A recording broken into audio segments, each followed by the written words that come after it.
We're going to get started in E and F if everyone can make their way. We've got some really amazing things that are going to happen here in the next few minutes. So if we can get everyone to gather, if you can hear me in the other room, we'd love for you to fill up E and F as well.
We'll get started here in just a few more minutes. Folks are filing into E and F, and if you're next door in the overflow room, we do have several seats over here in E and F if you want to hop on over.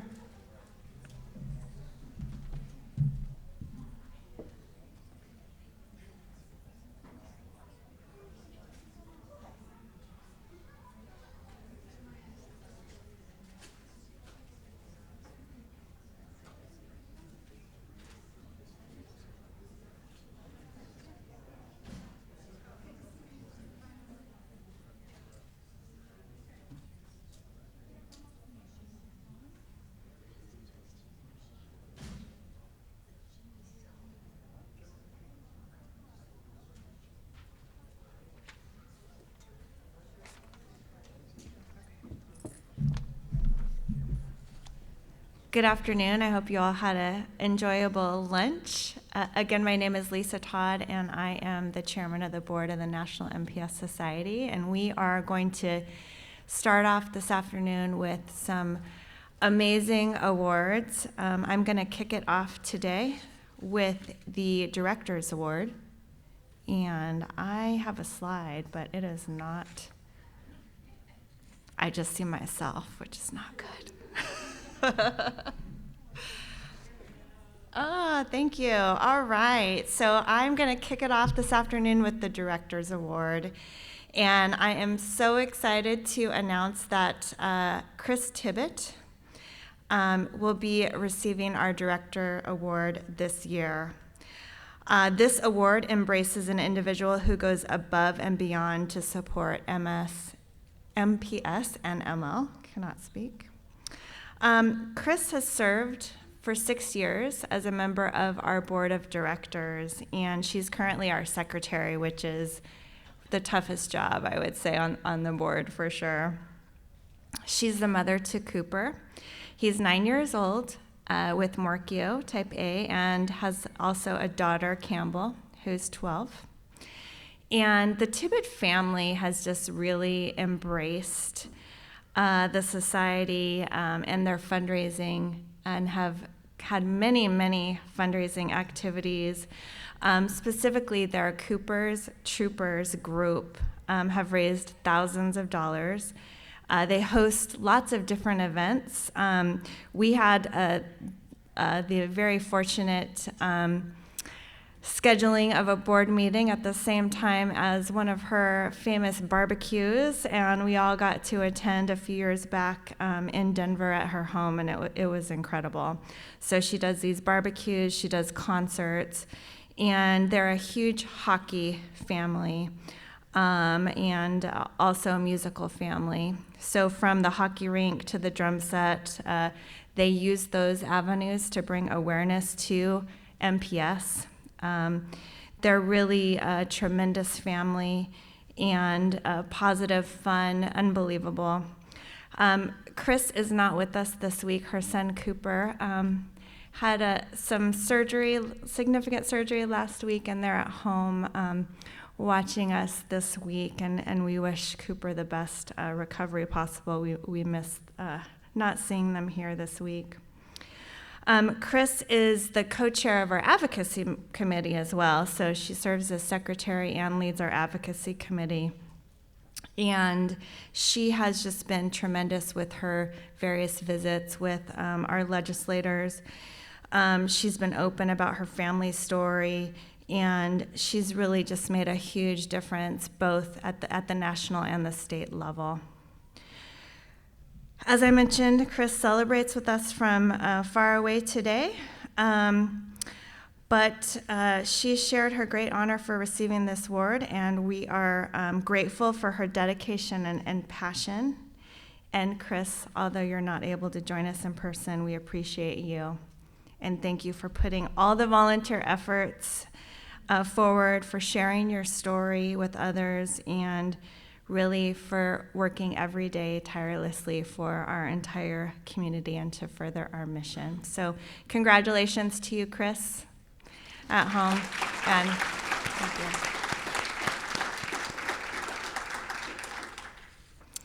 you. And with that, I am going to bring up Steve Holland for the next award presentation.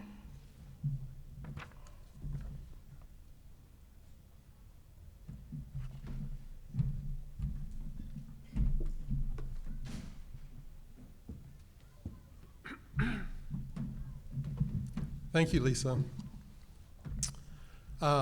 Again, my name is Steve Holland, and my wife Amy and I are the parents of 3 children with MPS 1, Spencer, Madison, and Laynie, and I'm currently serving as vice chair of the society.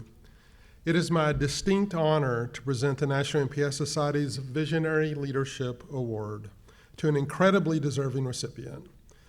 The award, which was established in 2017, honors an individual that has made a unique and distinctive contribution to the field of MPS. The award is given to a forward thinker who has impacted the lives of thousands through his or her research or philanthropic efforts. I am thrilled to present the award this year to Elizabeth Neufeld. Dr. Neufeld is a pioneer and legend in the field of MPS research, and a recognized global authority on hereditary lysosomal storage disorders. Her lifelong passion for exploring MPS disorders led to the discovery or understanding of GAGs, the discovery of the genetic mutation that causes MPS 1, and discovering exactly how these diseases work. Her groundbreaking work, which began at the National Institutes of Health, paved the way for the successful prenatal diagnosis of MPS and the development of the first FDA-approved enzyme replacement therapy treatment for MPS I, which she personally administered to the first trial recipient back in 1997. Now for a little background about our esteemed recipient. Dr. Neufeld was born in France to her Russian Jewish parents in the 1920s. At age 12, she personally told me the story of narrowly escaping the growing Nazi threat by immigrating to the United States in 1940. Now, this is a key chronological event that, had it not happened, would have had a severe negative impact on all of our lives. I don't think we can miss that. She obtained her BS from Queens College in New York and PhD from the University of California, Berkeley. After her postdoctoral training at the University of California, Berkeley, Dr. Neufeld moved to the NIH in Bethesda, Maryland, where she began her studies of a rare group of genetic diseases. Then she moved back to California in 1984 as chair of the Department of Biological Chemistry, a position she occupied until 2004. So for over 35 years, Dr. Neufeld has published her findings about the MPS diseases, which one of the most pivotal was the discovery of the cross-correction, a term that she developed, that occurred in her lab by the accidental mixing of MPS I and MPS II samples by one of her students. Yet another key chronological event that, if it not had happened, would have had a severe negative impact on all of our lives. And after years of research, she discovered the correlation between Sanfilippo syndrome with the brains of mice with Alzheimer's disease. Dr. Neufeld has shared throughout her publications the feelings of surprise, anticipation, disappointment, and excitement that accompany the path to new discoveries, a thrill that only a scientist can experience. And all of this was accomplished in what was largely a male-dominated field back at the time, so kudos to her. As for honors, and there are a lot of them, I will share just a few. Dr. Neufeld was a member of the National Scientific Society's Scientific Advisory Board for over 30 years and was president of the American Society for Biochemistry and Molecular Biology in 1992. She was elected to both the National Academy of Sciences and the American Academy of Arts and Sciences in 1997, and named a Fellow of the American Association for Advancement in Science in 1988. So in recognition of her scientific achievements, she was awarded several prestigious awards: the Gaidner Foundation Institute Award in 1981, the Lasker Award in 1982, the Wolf Prize in Medicine in 1988, the California Scientist of the Year in 1990, and the President's National Medal of Science in 1994, awarded by Vice President Al Gore, who said, "For her contributions to the understanding of the lysosomal storage diseases, demonstrated the strong linkage between basic and applied scientific investigation." She's an emeritus member of the Brain Research Institute, the University of California, Los Angeles, and Professor Emerita, Biological Chemistry, University of California of Los Angeles. So now for my personal thoughts.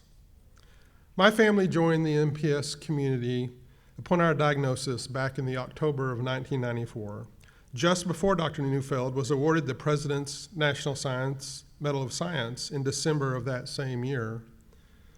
And I remember being awed by it. Because of our enhanced awareness, I actually remember her receiving the award, and soon, through our involvement in the Society's Board of Directors and our son Spencer's participation in Dr. Kakis's MPS I enzyme replacement therapy trial, we had the opportunity to meet Dr. Neufeld, and that's, of course, the trial where she started the first infusion. She took an immediate liking to Spencer and an interest in my family. We were thrilled to see her and her supportive husband, Ben, many times over the years, where we would catch up and she would comment on Amy's post on Carrying Bridge about our lives with our 3 MPS children. She made our children feel special, which epitomizes Dr. Neufeld's ability to connect her love for her work with her love of MPS children. The fact is that without Dr. Neufeld's work, our MPS children would not be receiving the treatments that they are today. On behalf of all the MPS families, we love you, Liz. You have touched our lives profoundly and forever. Keep your seat. Keep your seat.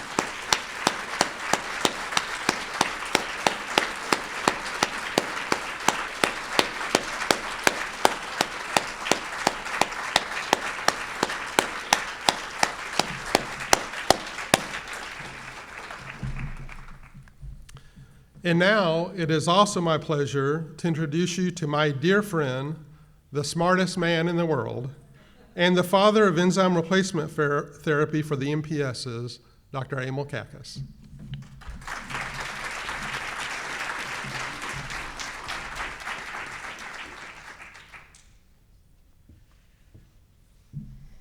Boy, don't think I'm really the father of enzyme therapy, but anyways. You know, Steve, I never heard anyone say we joined the MPS community before. It seems a little more like drafted by lightning.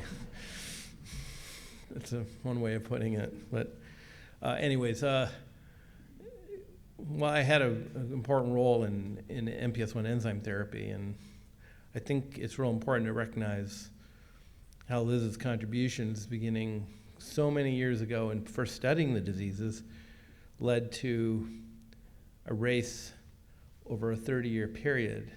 And really, I was just the last runner on a relay race that included so many people, including Dr. Fratantoni, who did the mistaken mixing experiment that discovered corrective factor, Gideon Bach, who found the enzyme, Larry Shapiro, who apparently paddled and made enzyme, Joe Munzer, who joined later, who's here with us today, but also the connection between other scientists like Bill Sly and Mark Sands, who is here, who also was working on figuring out the markers and the fact you could do enzyme therapy.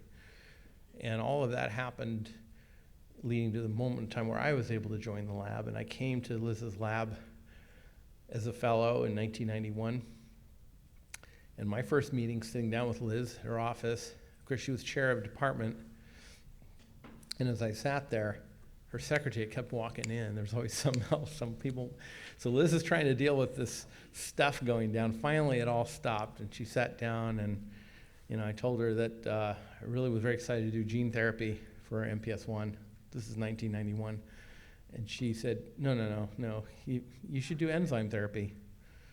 I said, well, enzyme therapy is just like making enzymes. She said, no, everyone's doing gene therapy, but we never had a chance to make the enzyme, to actually make it and test it out. I thought, all right, she's Liz Neufeld. I'm the fellow. I will make the enzyme. And I thought that was going to be like a couple years, and I'll get on to doing the really sexy science of gene therapy, which, of course, she saved me, because if I'd gone down that route, I'd had nothing and gotten nothing done. And the truth was, the important lesson was, sexy science is not the goal. Therapy that works is the goal. And at that moment in time, making the enzyme was the shortest route to treating some patients. And I think Liz and I as a pair was a good pair, because I was bold, sometimes point of reckless. She was careful and smart.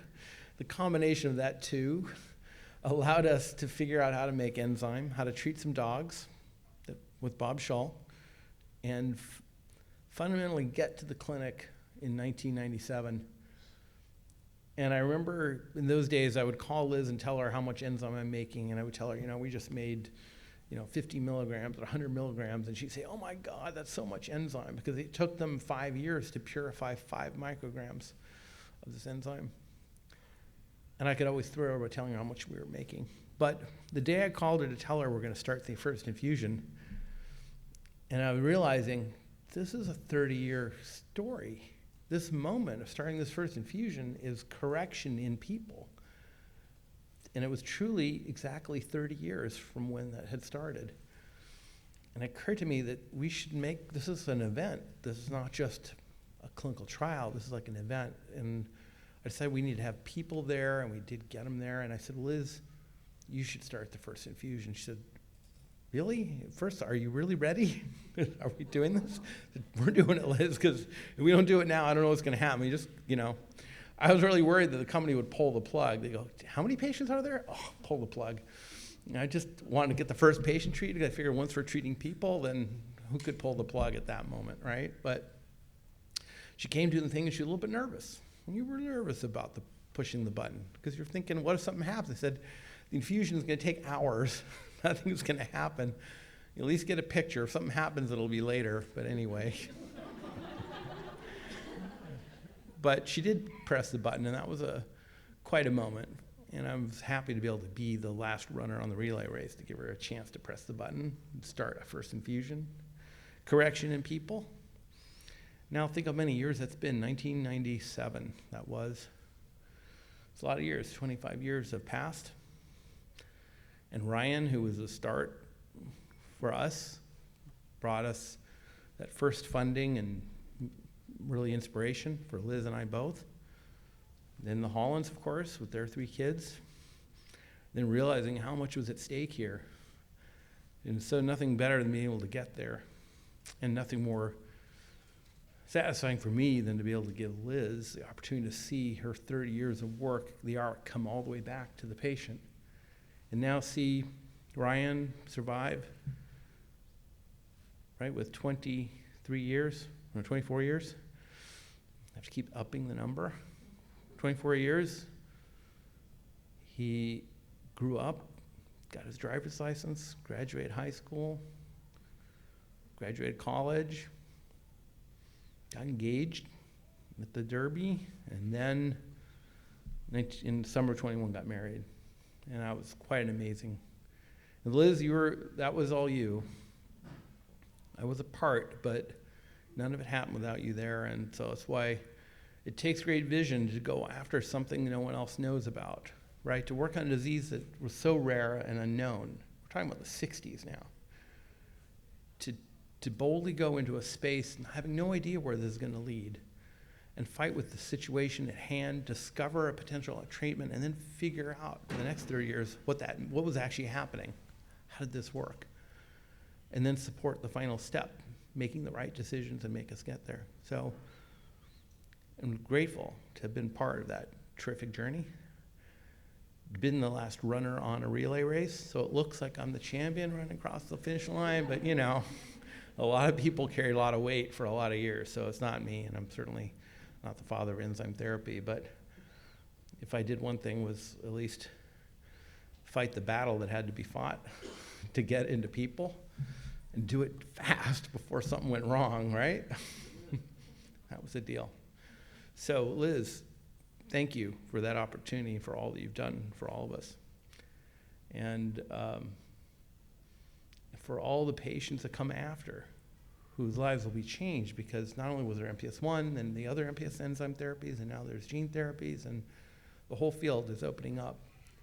Work of Liz and Bill Fly, and Joe, and Hopwood, and all these people that put forth all the pieces now that allow us the opportunity to treat all these diseases. And we're not done yet, but we're making great progress. And that's because of Liz.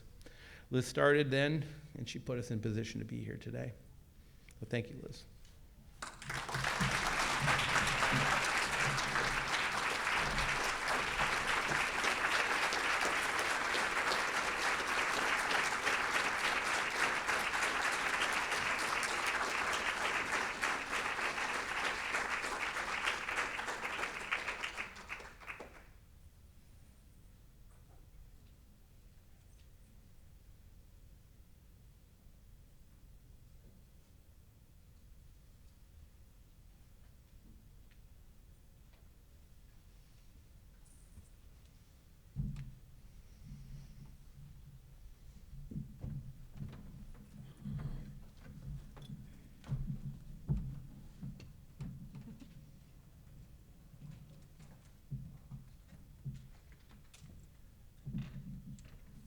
Very much, everybody.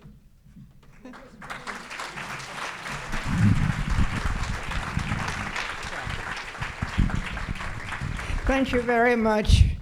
It has been a great honor a pleasure, a wonderful thing to do, to make enzyme and to see the enzyme being used to treat children, not just dogs. And I thank you all for helping and for the collaborations that we have had, without which we would never have done it. Thank you again.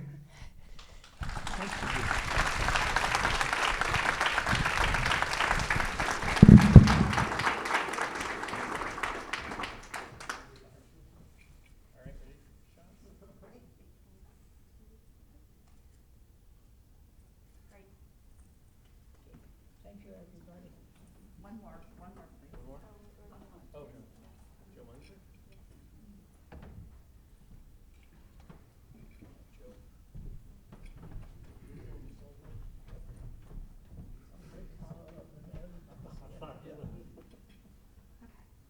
Right here. 1, 2.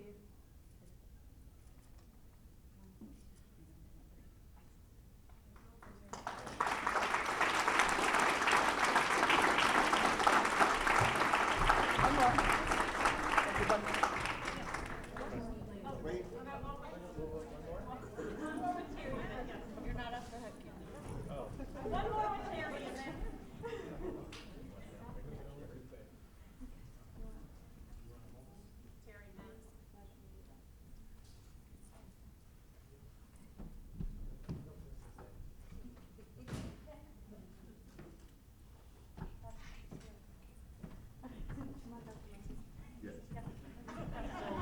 We want to thank Liz's son and daughter-in-law for bringing her today.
That was a transition, wasn't it? It's what a special moment. And thank you to the Holland family. Thank you, Dr. Kakis. Thank you, Dr. Munzer, for being here. Kind of gets you a little choked up. But I have the opportunity to bring forth to you some of what we call the future, that because of the work that Dr. Neufeld did, we have adults living today with MPS. And so I'd like to bring up for you our adult panel, and we're going to have a chat. We're going to talk about life with MPS. And so I'd like to introduce, and if you guys would like to come up, Sheri Weiss.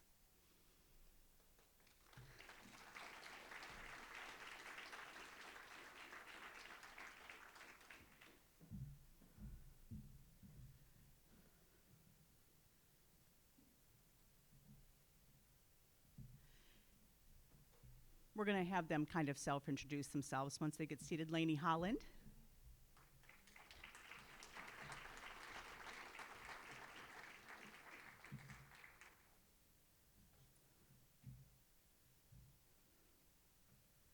And Jason, Madison.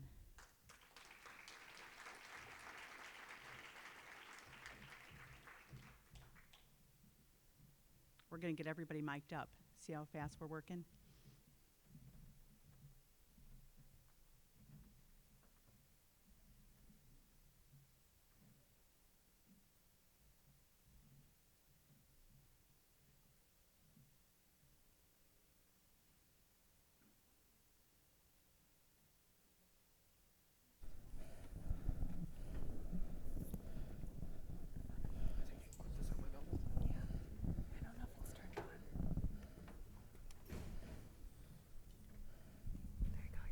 Okay, thank you.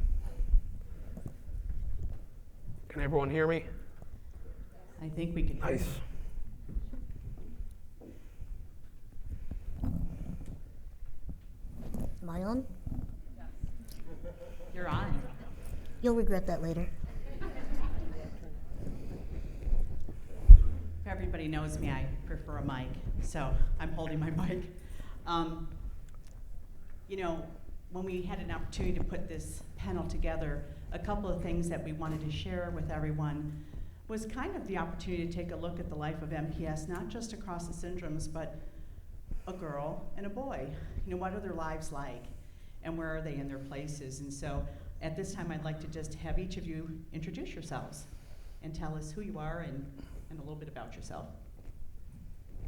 We'll start with Jason. Start with me.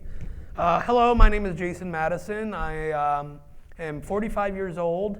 I have MPS II, Hunter syndrome. I come from a family that we can trace it back for 4 generations. You know, we have an attenuated form, but you know, I'm just watching that award just really made me go, wow, it's amazing just how each generation has just gotten healthier and lives longer, fulfilling lives because of all the work that's been done and everything, and so that's wonderful. I currently live in Allentown, Pennsylvania. I guess that's a good introduction. Is that enough? Good introduction. All right, 'cause I can keep going. I mean, like, let me tell you, the other day, Well, my name is Sheri Wise. I am 42 years old and I live in Oklahoma City. I have 4A, Morpheo A, and I've been getting the Vimizin treatment since October of 2014. And I work for the Oklahoma City Utilities Department, so coming up on my 10-year anniversary in January, so when people are mad about their water and trash service or bill, it's personally my fault, and yeah, so lots of fun. Hi, I'm Laynie, Holland.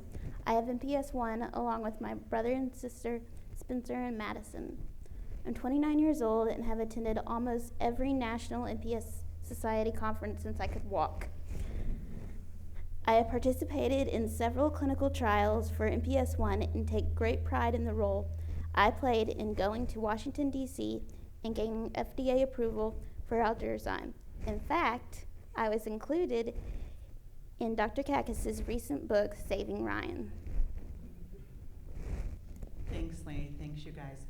We thought that this panel would be important, not just to talk about where they are in their lives of MPS, but maybe share with the audience and share with others, especially parents that might have younger children, what it's been like to go through transitions of MPS from adolescence to becoming an adult.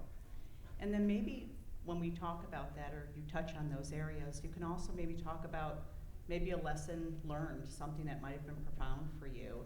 And we'll just kind of go back to you, Jason, and you can maybe start us off. So my case of transition was a little different than other people because I am a little bit older, so for the longest time there were no treatments at all. And I was fortunate enough that I had an attenuated form that I could kind of coast by and not have to think about it, even though it was always in the back of my mind.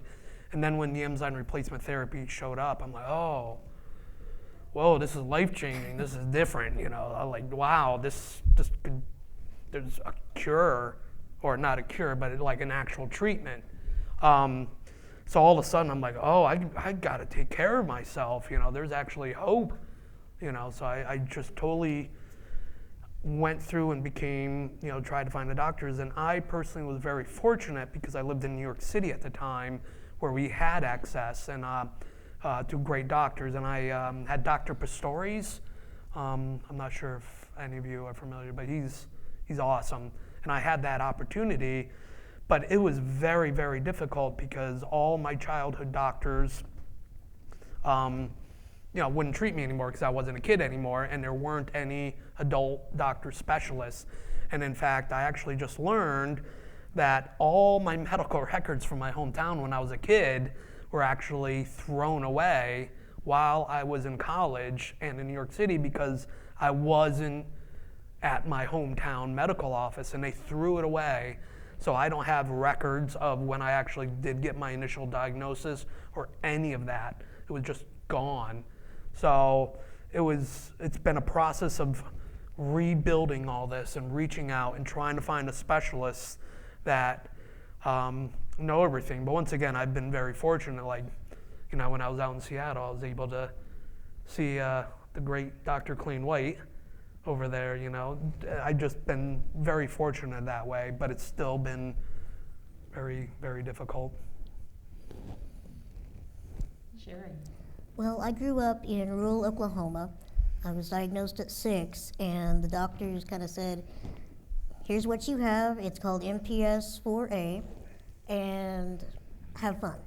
There was no information. Luckily back then, you know, 1986, there was no internet, so you couldn't Google it, thankfully. So I didn't have any treatments. I didn't have any testing. There was nothing, you know, we weren't told we needed anything. And then in my early 30s, I, you know, got involved with the MPS Society and then Biomarin with the Vimizin, and I find out that, gee, you haven't had this whole laundry list of surgeries and treatments, and you've never had an EKG or an echo, or it's like, what? No, I don't glow in the dark or anything, you know, I'm just me. And so I was very fortunate I didn't need any of those things, but it's kind of eye-opening now to realize, you know, that I should have been keeping up with medical treatments and testing, and there was no knowledge back then. So it was kind of different for me because, you know, I had my pediatrician, just family doctor, just like my 2 younger sisters, and they said, okay, you're short and you've got these issues, obviously, and you should be careful. Don't ride horses. Don't go on the boat at the lake. Don't ride the wave runners. I was a country girl on a farm. That's all we did. So my parents never treated me any different than my sisters, which I'm very fortunate that way. But yeah, so then I get all this testing, and I'm on the Vimizin, and I can tell it's doing a lot of good for me. And so, I mean, there really wasn't a transition because I really didn't have any doctors to transition from or to. That's a very unique perspective. Thanks, Sheri, for sharing that with us. How about you, Laynie? Well, like Jason and Sheri were saying, I saw the same doctors every year from as early as I can remember, such as cardiology, neurosurgery, ophthalmology, neurology, orthopedics, and, you know, so many more. However, as I started to become an adult, many of these specialists weren't allowed to see me anymore. Since MPS has been considered a childhood disease, many of the adult specialists were not familiar with it. So it took us several years to replace all of our pediatric doctors into adult doctors. And I have to travel farther to get to them. So to find good doctors, we have asked MPS adults that live in our area, as well as consulting Genzyme for suggestions. It's a really good idea, and that's going to be hard. And being able to have access to some of the doctors because of the clinical trial, had to be really helpful, to help you get to where you needed to be. Yeah, oh, certainly. Well, thanks for sharing that. I know that it's been really interesting over the time frame from when we hear about Sheri's story in rural Oklahoma, in Jason, to Laynie. We have more work that needs to be done, right? I think that's a lesson that we've all kind of learned. We also want to share with the audience and share with our listeners about what it's like, what might be a difficult day for you, or what might seem that's difficult in the daily struggle of living with MPS. We're going to get to happy stuff too, but we thought we at least want to touch on these types of things too.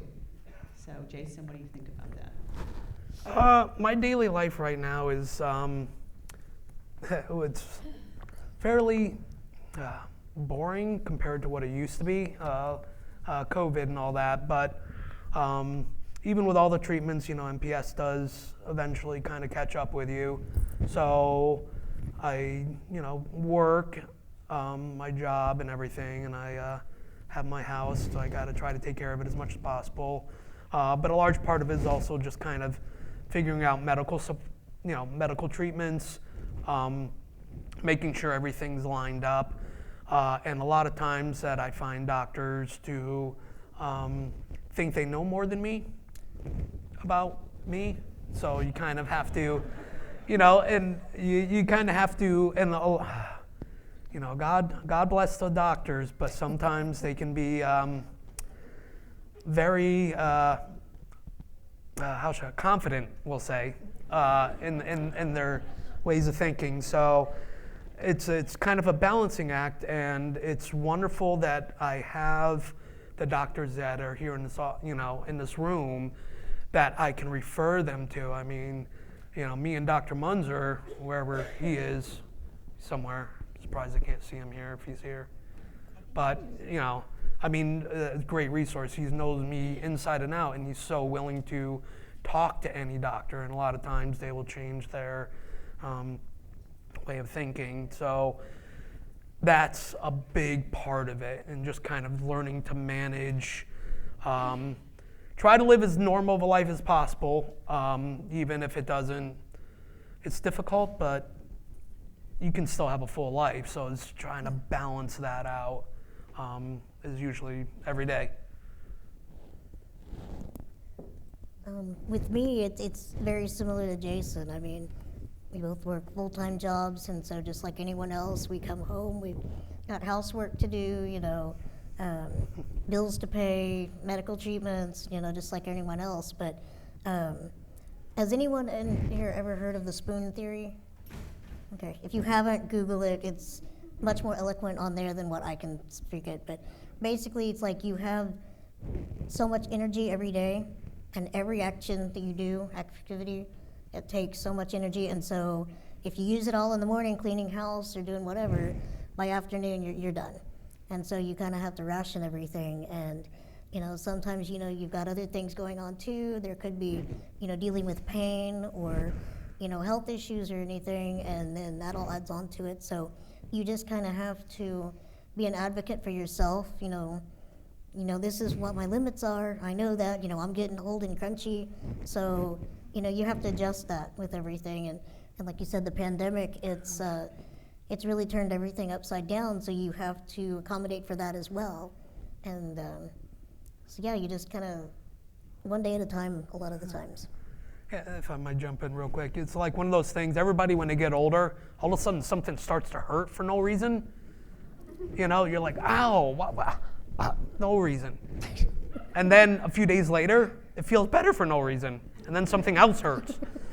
So it feels like it happens to us at a younger age to do that. So, it's just like, but so, What do you think, Laynie? Well, there are some things I physically or mentally cannot do because of having MPS. Instead, I focus on the things I prefer that I can do. For example, I cannot reach my left foot to put on socks or shoes. Instead of focusing on this limitation, I rarely wear socks and buy shoes that slip on instead of tie, so that I can put them on myself without having to ask anyone. I sometimes struggle with maintaining conversation with people because I'm very shy. So I try to have conversations with more than one person, so then the pressure is off of me. Yeah, well, I don't think you're shy. If you don't know me well. Thanks for sharing that. It's interesting because I think that we sometimes forget about how it takes maybe 5 more steps for you guys to get a message across, or how to make sure that your communication of what you're saying reaches and is received the way you want it to be received by others. And I really commend you all for what you do to advocate for yourself and make your lives the best that they can be. I kind of wanted to move to something that has maybe a little more joyful parts in terms of what brings happiness in your lives. And so the next question was about, tell us about what is the best day for you. What does your best day look like? What hobbies do you have? Or what do you get the most satisfaction out of?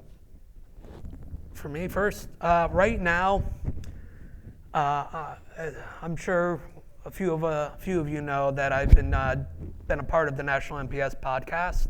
So, our voices. So it's a wonderful moment just to have the cooperative working with my other co-hosts. Maureen isn't here, is she? And it gives me a great opportunity to actually also talk to other members of the society and have that conversation and actually get to know them more on a deeper level than just, when you come to these conferences, you're like, hey, you give each other a hug, and oh, there's that person over there, hey, and you don't really get a really deepness, sometimes usually after hours, but sometimes you don't always remember what was going on there. So, that gives me an opportunity to do that, and it gives me a moment of what's the word I'm looking for? Satisfaction. Fulfillment? Purpose. Because just sharing the stories and sharing that information and with our community and hopefully outside of our community just gives you that little bit of sense of purpose. So that's something that along those lines that I'd like to pursue more, because having the podcast did remind me of how much I enjoy just kind of conversations and a bit of performance and just kind of getting out there and being on stage. So that's one thing. Yes. Yeah. Oh, I also created the music. Yes. He's also So the composer of the music. so that was part of it. That was a nice thing. So, yep. Yeah, not a shameless plug for the podcast, but Yeah, not a shameless plug. I mean, if it wasn't for the podcast, I'd be like, yeah, my pirate band. That gives me satisfaction. But right now that's been very helpful. I'm glad you do a fantastic job with that. Sheri? Well, if any of you know me, I'm fiercely competitive. And you probably see me around here with Eric. He's out there working the ARC table right now. But he's also just as competitive, if not more. And we are really into board games. We have this group that we get together with every month, and we start, with a potluck dinner about 5 o'clock, and we play games all night long till about midnight. And so we actually have a chalkboard in our house that said, in this house, we do not tie. And so anytime one of us wins a game, we get a check mark on our side of the board. Well, he is so twistedly competitive that he will not put check marks on his side of the board if it makes him more than me, because he's obsessed with making that board tie, which just makes me twitch like crazy, because we can't, but that's a whole nother story. But I mean, the board games, the group of friends that we have, I mean, that's great. We love doing that, and I've got nieces and nephews that I love to spoil and then send them home. That's the best part, I'm not buying them cars, I'm not sending them to college. I will spoil them and then send them back to their parents where they belong. But no, there's a lot of things to get enjoyment out of. We have a flower garden and got a couple geriatric dogs that have trained us very well. But you have MPS and you have limitations, but there's so many other things that you get to experience because of MPS. We're all here. We're here, and this is a big family. We have this community that, without MPS, we wouldn't know everybody here. And I have so many great friends here that I wouldn't have otherwise. And so, yeah, there's a whole lot of negative, but there's a silver lining in every cloud. Thanks, Sheri. How about you, Laynie? Well, I love spending time with my family and friends. And while having MPS, there's a lot of days when you're in pain. So because of that, I love to binge on Netflix. I love finding whatever is the most popular show and just vegging out on that. And I love all things fashion and playing games. And my family, we also love to travel. So some of my favorite places to travel is New England, Europe, and Hawaii. So those are things that I get joy out of. Well, I could use your fashion sense. I think I've told you that before.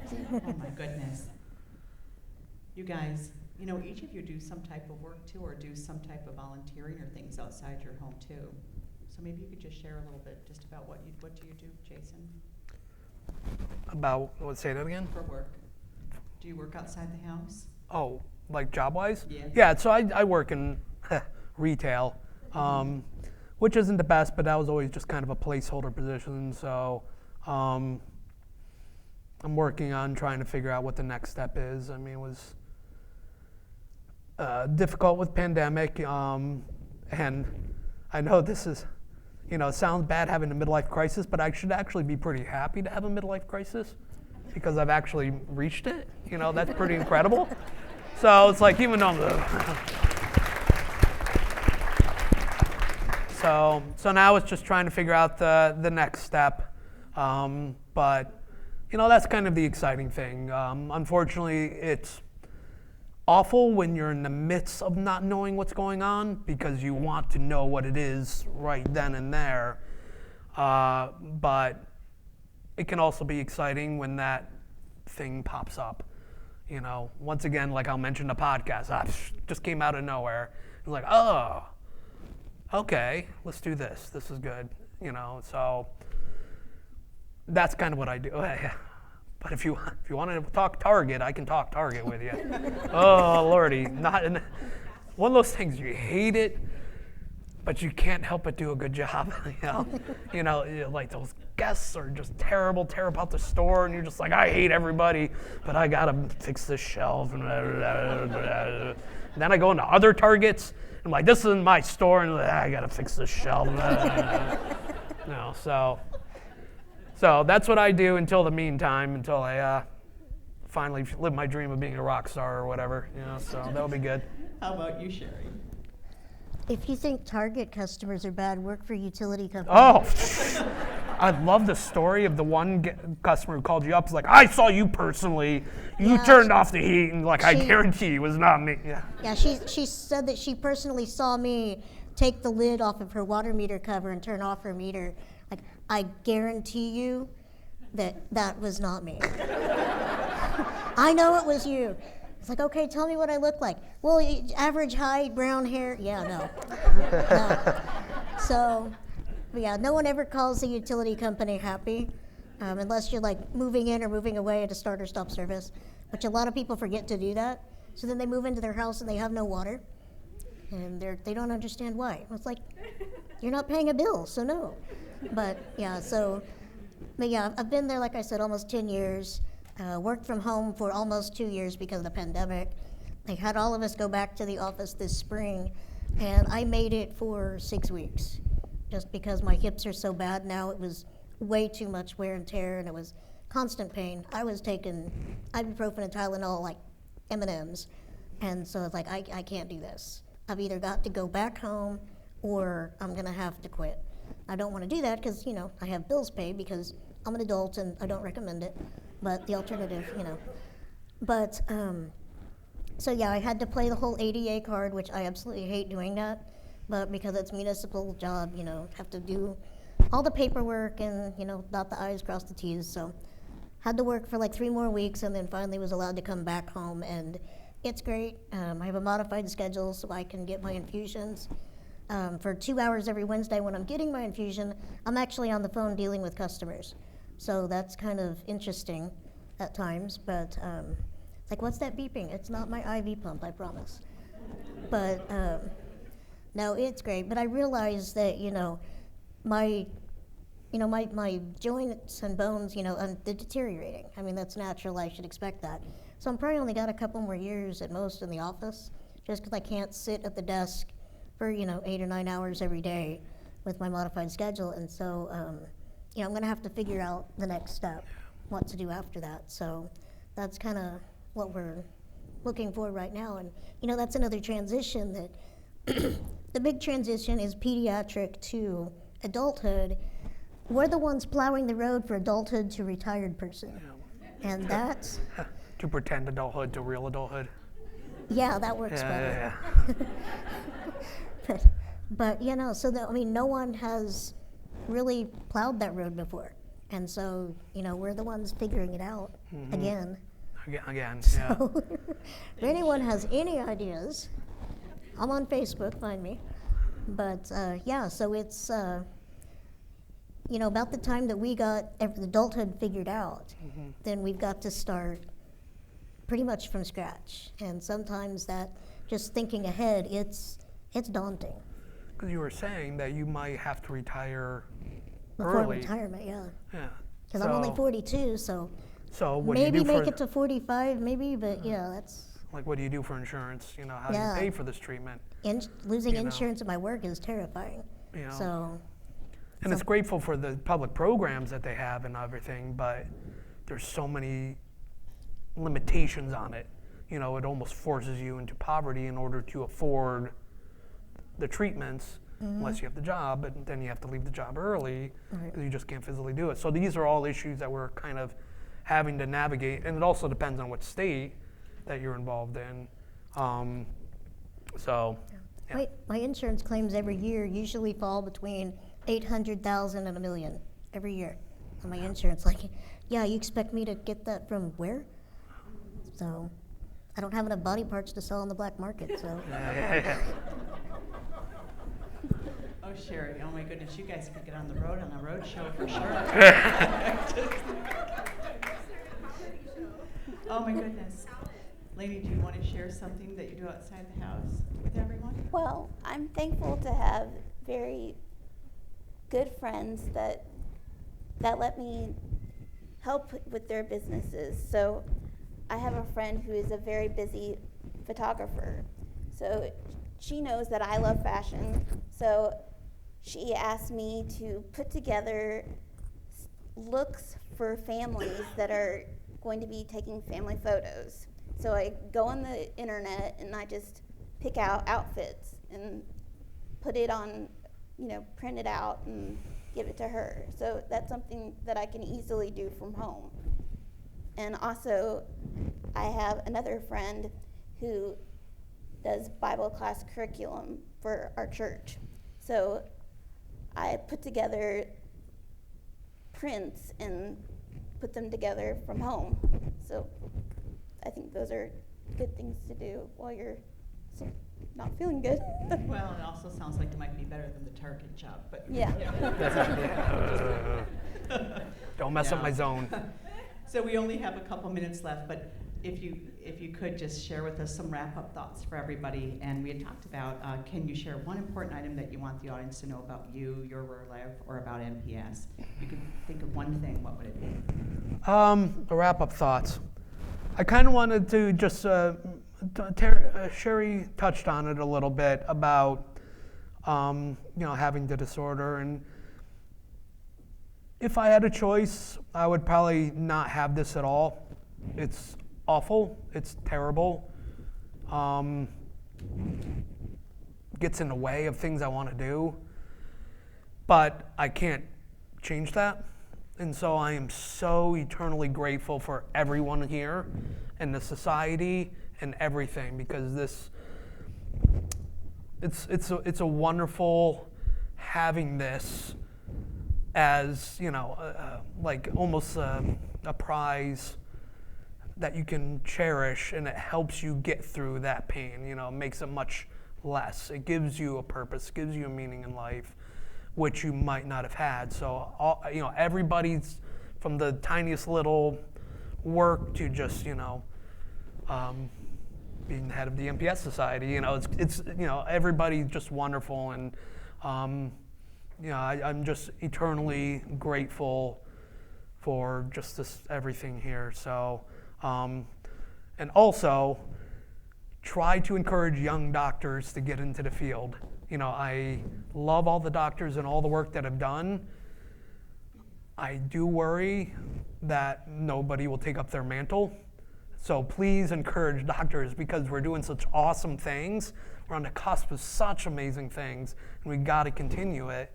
So people down the line don't necessarily have to go through what we're having to go through, I don't want my grandkids walking up both hills, or the hill both ways to school in 10 feet of snow while they're only 6 feet at the time, Thank you for that, and I applaud your push forward for the young doctors and the succession planning. How about you, Sheri? Kind of what Jason said. I mean, back in the late 80s, early 90s, my mom ran across this article. There were supposedly a team of doctors in Russia that they had a cure for MPS IV. And, here I am, 8, 9 years old, and I'm like, yeah, I don't think so. Because I'm not gonna grow up to join the WNBA overnight with just a couple shots, And so, but in this article, if you can get all of these extremely rare and expensive drugs and bring them with you to Russia, then we can treat you. And she said, is this anything that you would be even willing to consider? And I said, no, that's crazy, because this is me. It's like, if I did grow up, I wouldn't have the same experience, and I mean like grow up. But I wouldn't have the experiences that I've had and the opportunities. And it's a difficult road to plow on your own, but I am proud of the fact that I can share what I've learned about what to do and not do, learn from my mistakes, don't make them again. But, I can share that with everyone, with the new parents, with the people that are so overwhelmed with what do I do now. Reach out to me, because if I don't have an answer that I haven't figured out on my own, I know someone who would, or that would know someone who would know, so I can find that, So if you have anything that you want to know, or just discuss, or, just whatever, reach out to me. I'm here, I'm a resource. Please use my knowledge and mistakes so that you don't have to have that difficult road. Thanks, Sheri. How about you, Laynie? While I have MPS, and it takes up a lot of my time, it doesn't define me. I am much more than MPS, and I'm not defined by it.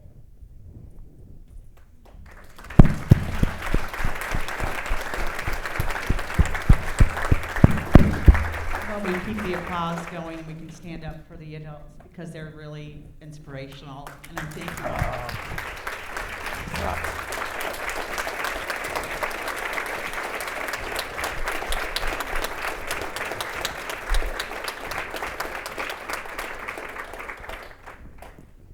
That's a wrap. Until our next session, which is coming up right now. We're going to change out mics real quick here.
Perfect. Do I have to do anything with it? You're on. If you want me to, you're good to go. You're mic'd. I don't know if you want to hold it, clip it Testing. on your belt, whatever you're comfortable with. Testing. Did you want to hold on to this, or did you want me to clip it to your side right here? I could probably do it, but you need me to turn it on, or are you going to turn it on? I'll have it on for you. Okay, thank you. You're welcome.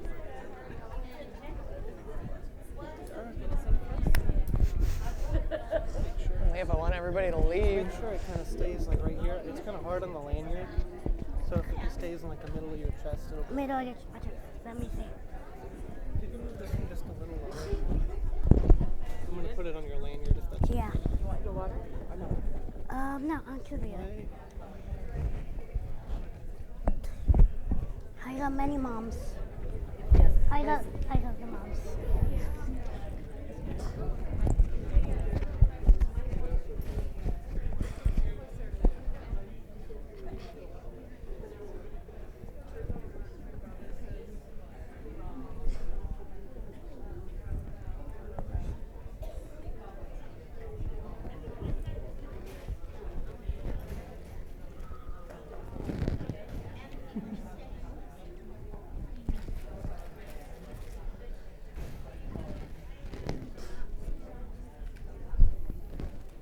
Hello, everyone.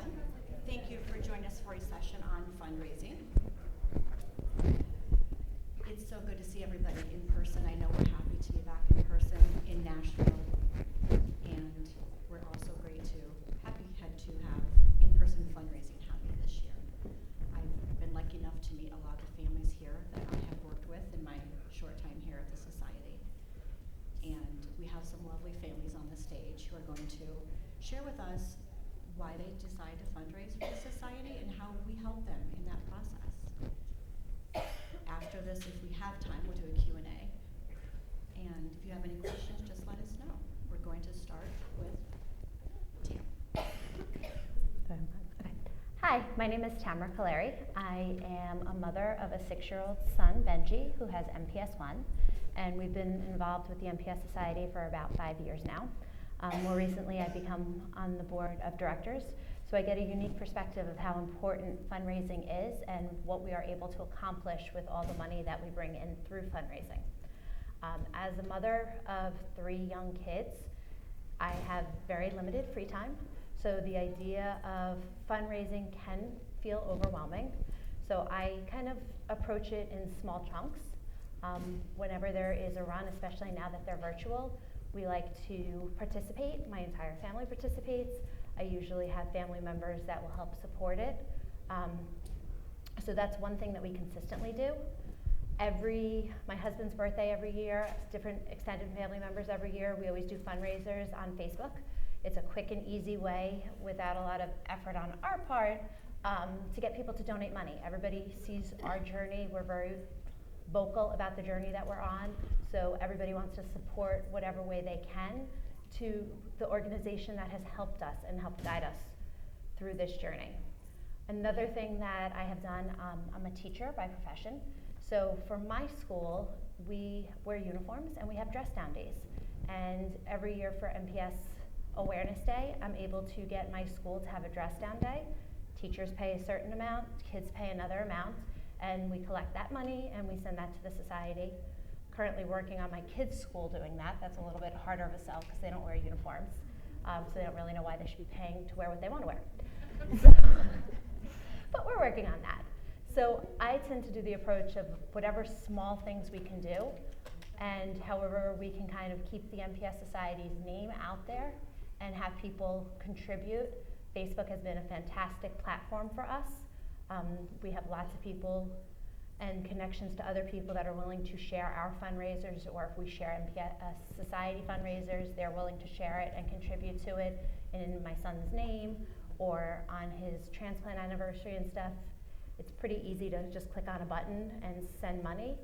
And with my schedule and my husband's schedule, it's not as easy for us to plan these big, elaborate fundraisers, but we're still bringing money in, we're still contributing to the Society, we're giving back, And like I said, being able to see where that money is going, the research that's being done because of the fundraising efforts has been a fantastic experience.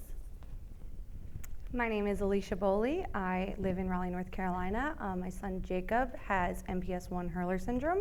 He is kind of a unique situation. He was not diagnosed until 2 days before his 3rd birthday. He was transplanted at 3.5 at Duke, and it was right at the beginning of COVID, which was super convenient for everybody. You know, here's this life-altering diagnosis, and we can't go to appointments together. So that was, you know, just one sucker punch after the next. But hearing that our child had this illness that did not run in our family, that we had not previously heard of, we were extremely overwhelmed learning all of this knowledge and information, and our family and friends who live out of state, which is the majority of them because we're originally from New York, we're constantly reaching out with, how can we help you? What can we do? We want to be able to, you know, give you tangible things. And when you're that overwhelmed, and I know that everyone in this room has experienced that time of diagnosis, it's really hard to be able to communicate what it is that you want from them. So this was in March of 2020. Because I live in Raleigh, we were connected with the society and saw that they were hosting the virtual Raleigh Run for Rare. So because it was virtual, all our friends and family were able to donate, like Tamara was saying, through Facebook, click a link, and that was a way for them to feel like they were helping us, which they were, a way for me to not have to communicate, you know, a real need, like don't show up at my house, I can't help anybody else right now, I'm trying to take care of me. And you know, the platform of Facebook has really opened up an opportunity for us to advocate and fundraise. We created a Facebook page for Jacob's Journey is what it's called. And we've done Facebook fundraisers as well. We have done a t-shirt fundraiser where we had my cousin create a logo. I found a local business in Raleigh because we wanted to support local as well during COVID. We did pre-orders for t-shirts, so that way I wasn't bulk ordering all of these incorrect sizes. We had people prepay for them, paid a little bit more than what we paid for cost, and then the rest of the money was donated to the society. So that was a really good way to fundraise. We've also done a lemonade stand, which was the idea of my 8-year-old daughter. When you think of a little kid wanting to raise money, they think they want to have a lemonade stand. That's how they make money. So she's like, I want to raise money for a cure for my brother, which was so heartwarming and so cute. So we made posters and flyers and hung them up around our neighborhood because it was really important for me to be able to reach a wider spread community other than just our family and friends, because donor burnout is a real thing. When you're constantly asking the same people for money, not that they ever would say no or don't want to help us, but I wanted to not only be able to raise funds from other people, but advocacy and fundraising tie hand in hand. People aren't going to donate to something that they've never heard of, right? So you go check out at the grocery store and you buy a pink ribbon for breast cancer, but you're not buying a purple ribbon for MPS. Nobody's going to donate to MPS. So we had neighbors pulling up to our house, you know, people that I've never met, people who have never even walked by our house before, handing us $100 bills. And my daughter raised $1,490 at our lemonade stand, and a 2-hour time period. So that was amazing. Yeah. She was super happy about that. We were super happy about that. But for her, even to be able to see people giving out of the kindness of their heart to a cause that they had never even heard of, they just read it on a sign, was, you know, made me really proud as a mom. But then the local news outlet had gotten a hold of our story. They did a written article on us, and after that, they had gotten so much traffic on their Facebook page and through the news website that they wanted to do a Zoom interview for us. So later that night, we did a Zoom interview, and you know, that's just so many more people that we reached, you know, whether they donated or not. That's just so many more people that we reached with what MPS is, how it's affecting somebody in their community, and you know, that it's a thing that's happening that no one else has ever heard of. So that was really cool. And you know, she said after, she's like, do I have enough for a cure now? Which broke my heart. I mean, but I'm like, you don't have enough for a cure, but you're contributing to the bigger cause. And so I think it's really important to get the siblings involved. And you know, it's everybody who doesn't know about MPS and learns about MPS that I've encountered wants to help in some way, whether it's clicking share on Facebook, whether it's donating $5, you know, people want to help. Helping makes people feel good. So, you know, advocate as much as you can, and you don't need an elaborate run with 300 people. Like, it could be 5 people in a driveway with a pop-up tent that you'll see in the picture at the end of the screen, you know. It was super easy, but I feel blessed to be able to be here at our first conference and to be able to share that I'm passionate about this, and it's easy. My name is Patricia. I am 30 years old, and I have MPS 6. I've been a part of the MPS Society for almost 10 years now, and we look.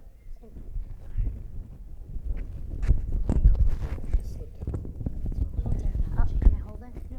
I'll hold it. And in the last 5 to 6 years, my family and I have been involved in the Napa Race for Cure, which is a national run that the MPS Society hosts, and we're part of the local families who help and collaborate with the National MPS Society to host the race.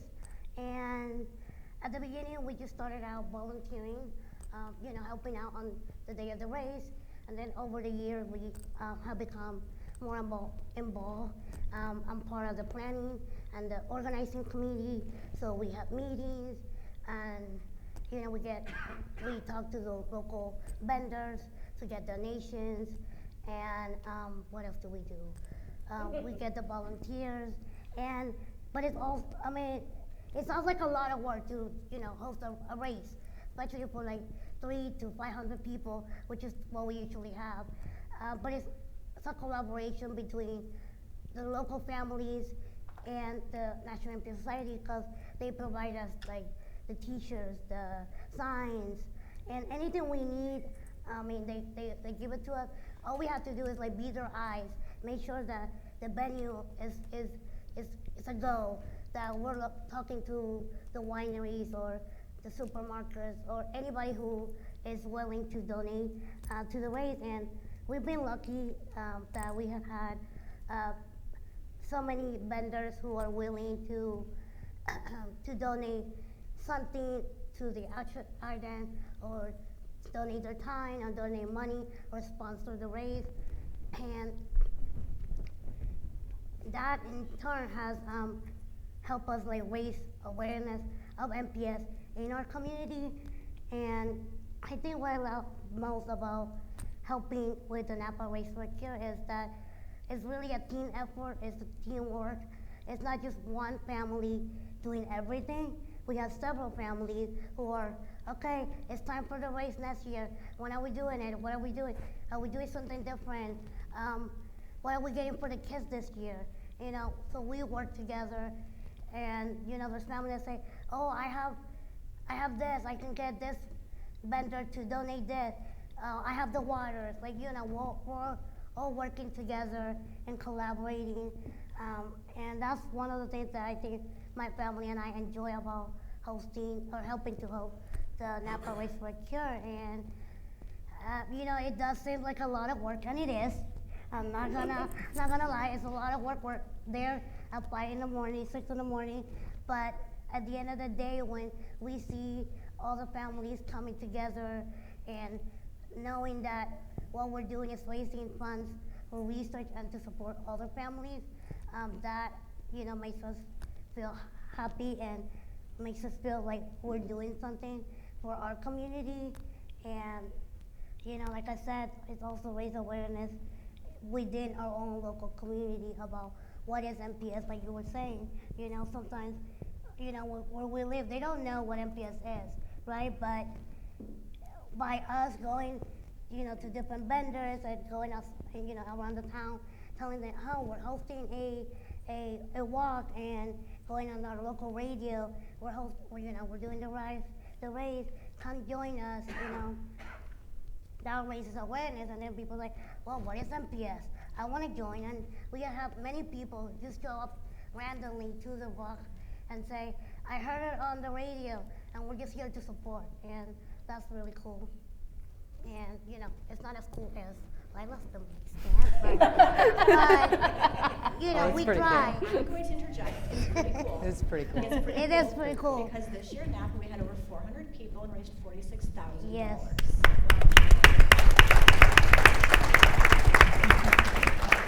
And your family was one of the 6 families I worked with Yeah. frantically. I started in December, and we started working on that in February. I know. And we're doing it again next year. If you live in California and you're in Napa, come and join us. California. We have wine.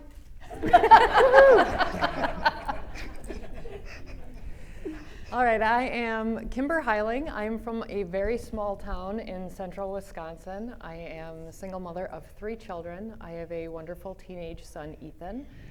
My youngest is Sweet Molly, and my middle child is Lila. Lila has MPS type 6. Lila is a self-proclaimed superstar, and despite what you might believe, I am not the person in charge of any